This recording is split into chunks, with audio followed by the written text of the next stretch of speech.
बातचीत कंटिन्यू करेंगे, लेकिन इस बीच वित्त मंत्री निर्मला सीतारमन CNN News 18 के टाउन हॉल में बोले जा रही हैं। आपको वो सुनवा देते हैं।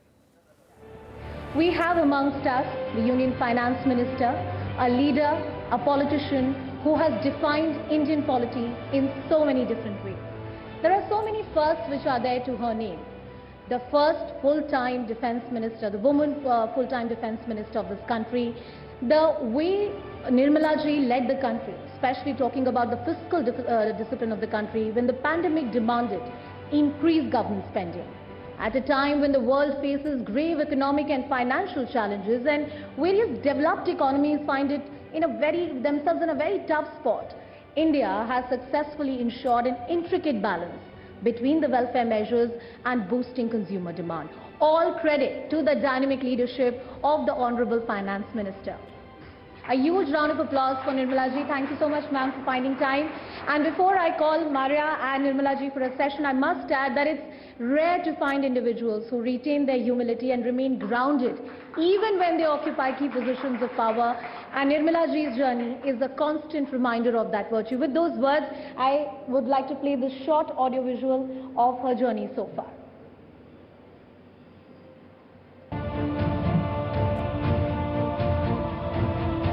An epitome of grit, a compelling example of determination, an outstanding karyakarta, and above all, a shining example of what women can achieve in this country. Nirmala Sitharaman has inspired every young girl in this country to dream big. Born in Tamil Nadu's temple town Madurai, the seeds of Nirmala Sitharaman's extraordinary career were sowed in Tiruchirappalli, where she completed her graduation and spent most of her formative years. Young Nirmala had already set her sights on the national capital as she headed to the Jawaharlal Nehru University to pursue her masters in economics. After submitting her doctoral thesis on Indo-European textile trade, she moved to the UK, where she worked for a brief while with a corporate firm. After that brief stint, Miss Sitharaman returned to India to answer her true calling. Her plunge into public life began when she set up a school for underprivileged children, and from thereafter, she never looked back. From 2003 till 2005, she served as a member of the National Commission for Women, and in 2008, she was invited to become a member of the BJP's National Executive. And in 2010, she was appointed as the National Spokesperson of the BJP. Articulate, assertive, and astute, she caught the attention of the national leadership with her ability to reach the masses. She made a mark for herself representing BJP at different forums across media platforms. I, Nirmala Sitharaman. In 2014, when the Modi wave gripped the country, Miss Sitharaman got her opportunity to serve the nation as she became part of the Modi cabinet as Minister for Commerce and Industry.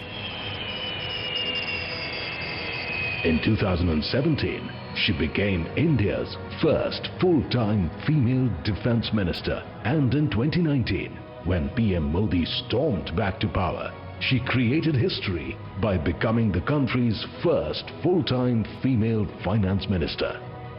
When the world was jolted with a once-in-a-century pandemic, Miss Sitharaman played a stellar role in navigating the nation through troubled times, keeping the mantras of Atmanirbharta and Sabka Vikas in mind. She ensured that India not only came out of the troubling two-year phase, but is now emerging as one of the fastest growing economies in the world. A fierce politician, an unfailing party worker, and an unparalleled finance minister, Miss Nirmala Sitharaman, we welcome you to CNN News 18's Town Hall. I now invite our political editor Maria Shakil and the Honourable Minister on the stage for this session. Maria will moderate this session. Ma'am, please.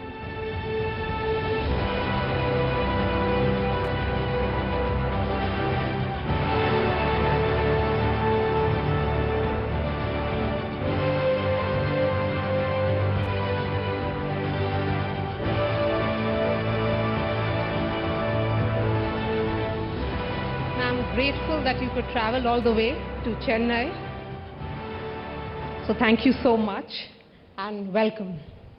I'm going to begin this conversation with your recent political tour. You have just returned from a rather grueling tour of Baramati. Before that, you were in Zahirabad parliamentary constituency in Telangana. Baramati is a bastion of Sharad Pawar.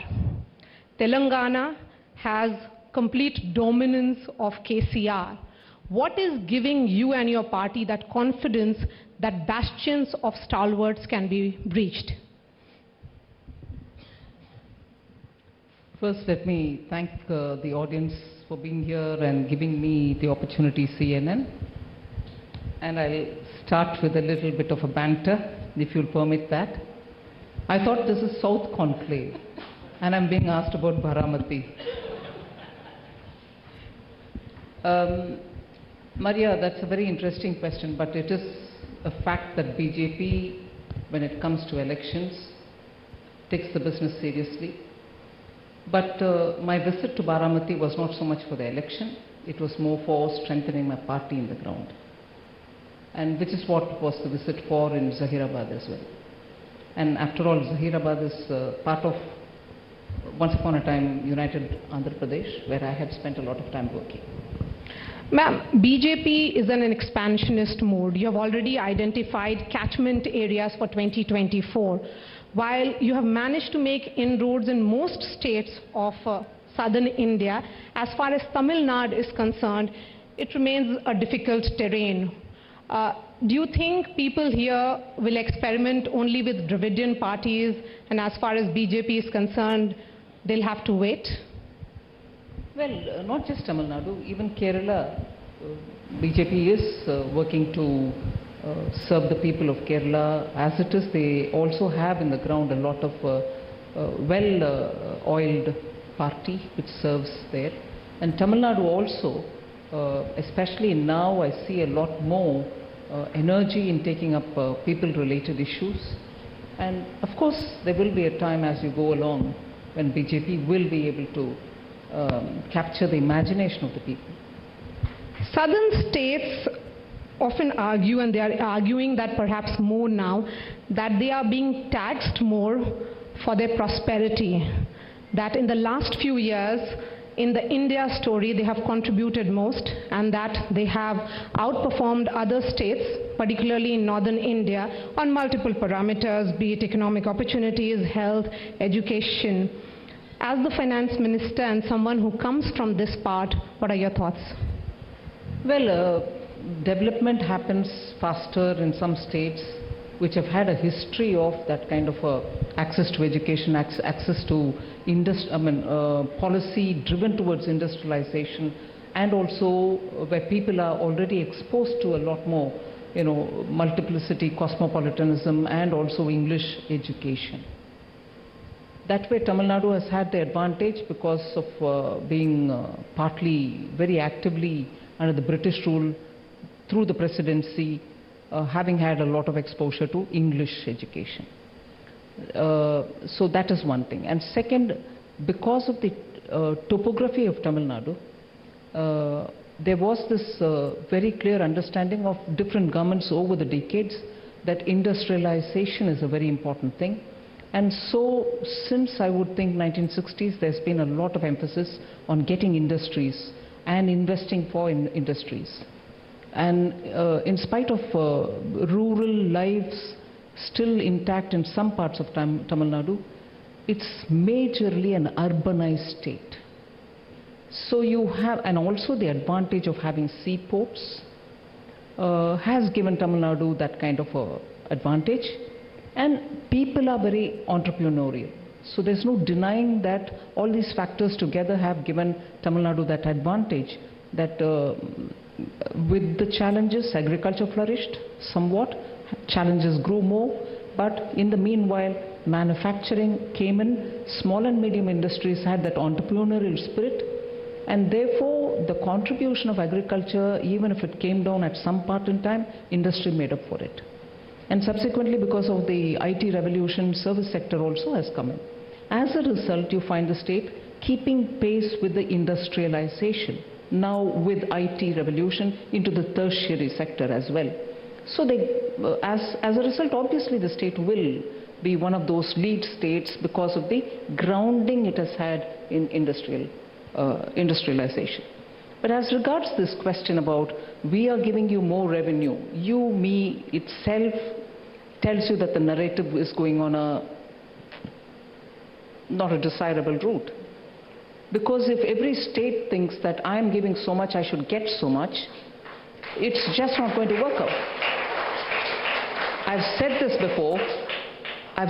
before, if within Tamil Nadu you see the region which gives more revenue and those regions which don't give you that revenue, would you then justify that region which gives you more revenue saying, hey, spend it all here, man, don't take it to the other parts which are underdeveloped? Will it work? But I understand the frustration because repeatedly you're performing better. You, meaning many other states, are also performing. I belong to the state. I also see how, rapidly a lot of things are improving. But that itself cannot justify asking that much of proportion of income. Actually, sometimes you probably get more in some planned period earlier, and now under the Niti Ayogs, not so much which dispenses like planning commission monies. You have projects coming much more in some areas in Tamil Nadu, which probably doesn't go to Bihar from where you are. So would you then say, no, Bihar, we don't need any money because we don't generate that much revenue, let it all go to Tamil Nadu? Will a country prosper if we constantly draw this kind of artificial line? Then in Tamil Nadu, if I understand it right, only Coimbatore should get it. The rest of the areas cannot get anything. That's a very convoluted argument to say, I am giving so much, you give me this much. It's no transactional relationship. We are all part of this country. We are all part of the entire system which has to improve this country and pull it along for a greater level of development. Ma'am, Tamil Nadu, for instance, since you're talking about it, they are arguing that... actually I should have said all this in Tamil. You can say it. No, this particular answer should have been in Tamil. I'm sure many. I mean, your new recruit, Karthikeya Selvan, should do this in Tamil now. என்ன கார்த்திகை புரிஞ்சிச்சா நான் சொன்னதெல்லாம் நீங்க தமிழ்ல எடுத்து சொல்லணும் இத. Ma'am, Tamil Nadu, for instance, argues that its share in the national population is 6.21%, while its share in the GDP is 9.16%. Despite that, the state gets only 4.079% as devolution from central taxes. And in successive finance commissions, the share of the state has only decreased. The argument is that how will they fulfill their social responsibilities if the GST that they are dependent on, which is essentially the central funds, gets limited? See, this narrative has been on for now at least 3 finance commission terms. And the state has repeatedly reminded, and many states in the south, Kerala onwards, have this as a very valid question to ask. Are we being punished for a very effective population, not a control, but population coming down, and probably the reproductive rate is now almost going to be negative.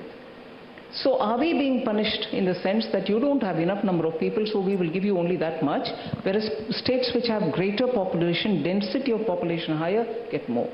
This has been in 3 finance commission discussed, and if I know right, from the previous one, Y.V. Reddy Commission onwards, and this one, N.K. Singh Commission, there have been corrections made to it, in the sense some kind of a making up for it, which may or may not be adequate. But the fact that the Finance Commission took the route of trying to amend it or to make up for it in some level itself proves that there is a recognition of the problem. And because there is a recognition, there are ways in which they are trying to make up for it. The issue is live, the issue is constant, the issue is remaining even now. What would be adequate is very difficult to determine, I would think. Because if you just look at population per se and say, give a deflator for those, or give a, offset for those who are densely populated as opposed to Tamil Nadu or as opposed to Kerala, these formulations can be contentious. But Finance Commission is quite seized of it, and they are probably addressing it not to the proportion of expectation, but somewhat. So, ma'am, in general, when we look at the criticism that has come in, most of the finance ministers of this part have been critical of the GST model. They are almost saying that this game-changing model that we keep talking about has flaws and it has biases. I'm very tempted to say something which I wouldn't normally say. I do not know if it is just a political narrative which is being thrown. I'm putting it back to you. GST Council, prior to the council was formed, had an empowered group of ministers who actually worked into the details of it and came up with a framework. Who was the pioneering champion of it? Asim Das Gupta, Communist Party man, West Bengal's former finance minister. He spent a lot of time working together with other finance ministers in the GST Council, now the GST Council, but the one before it, the Empowered Ministers Group, always was headed by a finance minister from an opposition-ruled party. Party in the center, opposition party to the center, the finance minister of that party would be the chair of the empowered group of ministers who actually worked into the nitty-gritty of GST much before the council was formed. Council was formed subsequent to the act got passed in the parliament. Asim Das Gupta is no BJP man. Asim Das Gupta is no right-winger. Do you think he would have come up with something which is going to be, I don't know what words I use to describe it, faulty, this, that? That's one argument. Another, it's an institution. For the first time after 1947 in India, a federal institution, constitutionally approved, is formed, and it is working for now 5-6 years. And in India, where 75 years we have worked with institutions and we still think we need to do some amendments. Just after 5 years, we think, oh God, this is so faulty, just throw it in the bin, I have a better solution to come up with. I think all of us should think about what's actually happening. And inside the council, to be fair to every member meaning finance minister from different states, we will discuss at length. And prior to us discussing at length in the council, the officials discuss in their own committees. And only then does it come to the council, and the council again thinks about whatever has been put forth by the committees, threadbare, and then we take a call. Now, if after that you still have ideas to improve it, very welcome. But dumping it and saying, I have a better proposition, sorry, we'll try it, but I'm not sure if that's the way to go about it. Institution building does take time. It's a painful job. All of us will have to contribute to it. To trash it is absolutely easy. Many a times people who have agreed inside the council come out and speak completely against their own decision, which I can understand. Politics takes different colors, different shapes, different opportunities, different times. But inside they've agreed. Every time, and even I must give it to the credit of the council, even during the pandemic, when borrowing at a big level had to be done, to arrive at that decision, it was a tremendous lot of sitting through hours on end and talking. No, this is no good. No, bring it this way, bring it that way. But it had all worked out. So it's all right. Some of us probably will have a greater level of patience, and a few others are probably not so patient enough, but institutions need patience. cooperative federalism was supposed to be the glue between the center and states, but we are seeing several states, largely ruled by opposition, have frequent run-ins with the center.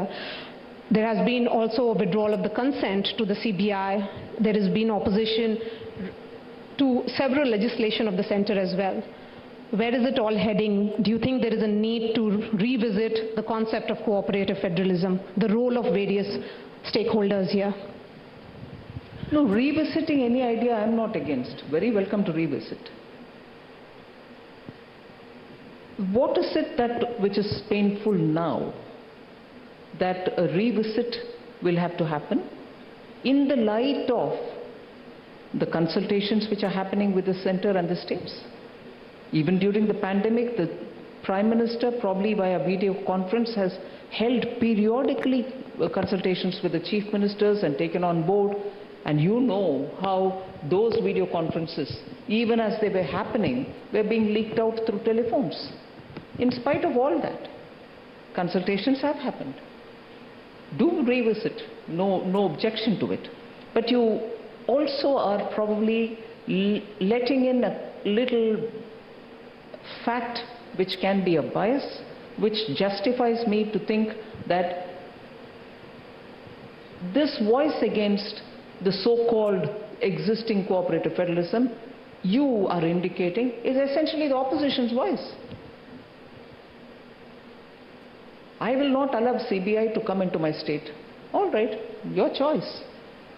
But zero tolerance to corruption is not going to allow agencies to say, no, CBI is not being welcomed, so I can't step into the state. There are other agencies which are anyway going to come.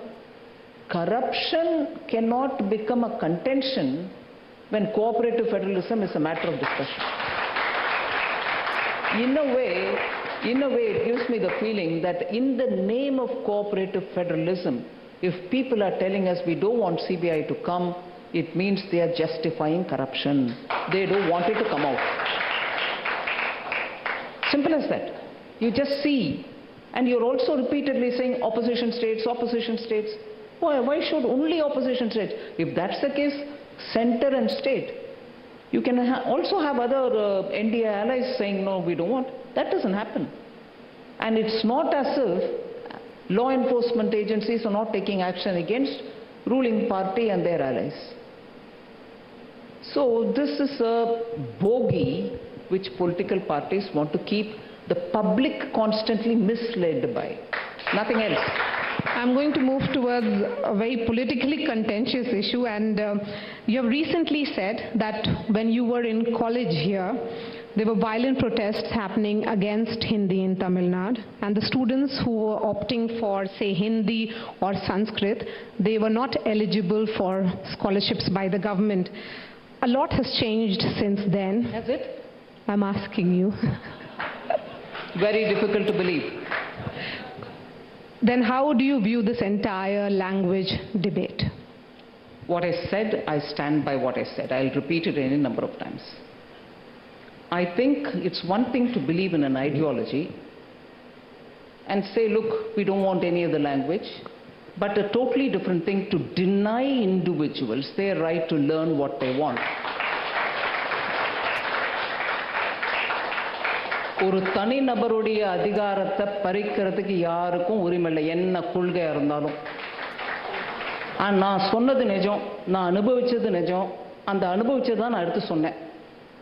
நான் படிச்சுட்டு இருந்த காலத்தில் ஹிந்தியோ சம்ஸ்கிருதமோ படிக்கிறதுக்கு நீங்கள் முயற்சி பண்ணீங்கன்னா டெஃபினட்டாக உங்களை நானா விதத்தில் உங்களுக்கு கிரிட்டிசிசம் வரும். தெருவில் நடக்கும்போதே கண்டபடிக்கு கீழ்த்தரமாக பேசினதெல்லாம் என் காதல் நல்லா இன்றைக்கும் ஒலிக்குது. Innikum, and let me say this in English, Maria, because your question asked that.